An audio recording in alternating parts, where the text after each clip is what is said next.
Hare Krishna. Welcome back to our Swadhyaya Online Reading Retreat Labs presents Power of SAP, the Gateway to Spirituality Gita Daily Studies program. And in this series, we are in the last part of the chapter number 18. We are now reading through 18.25 today. So the topic is a moment of indulgence, a lifetime of repentance.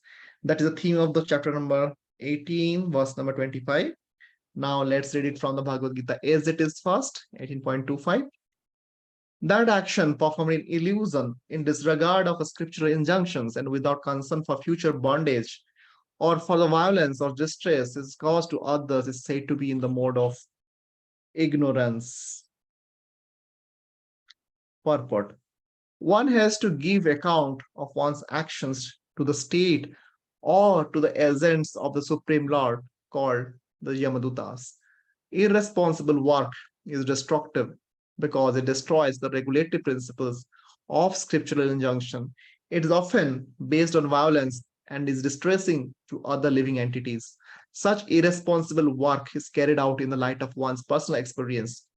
This is called illusion, and all such illusory work is a product of the mode of ignorance. So now let's read it from the Gita for Daily Enrichment Series 18.25, a moment of indulgence, a lifetime of repentance. The news periodically features stories of talented individuals who ruin their promising prospects by succumbing to immorality and greed. For the sake of quick gains, they throw away their integrity and end up disgraced. A moment of indulgence leads them to a lifetime of repentance.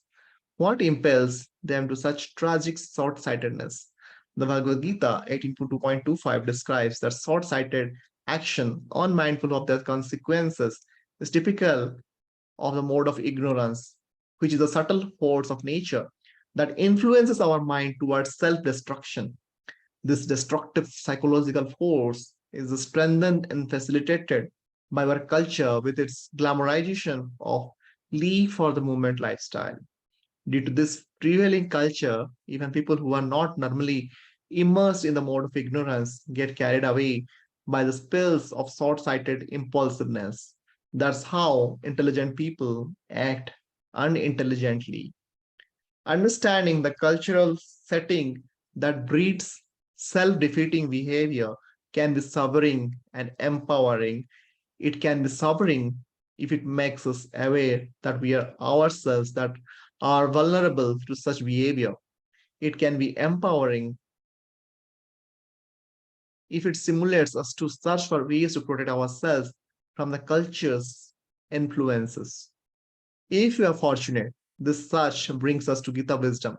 The Gita's recommendations to assimilate spiritual wisdom and adopt temperate habits help us plug into the mode of goodness. This mode expands our inner objective vision and thereby enables us to make prudent, far sighted choices.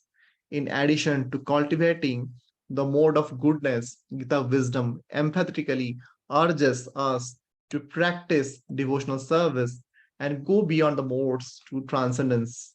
By connecting us with Krishna, who is the supreme stable shelter existing beyond the three modes, devotional service empowers us to quickly counter the destabilizing influences of the modes, gradually attain self mastery, and finally regain our lust love for Krishna. We'll read the translation once again. That action performed in illusion, in disregard of spiritual injunctions, and without concern for future bondage or for violence or distress caused to others is said to be in the mode of ignorance. Okay.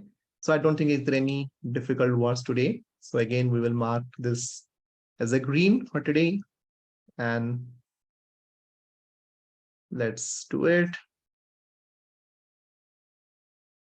Okay.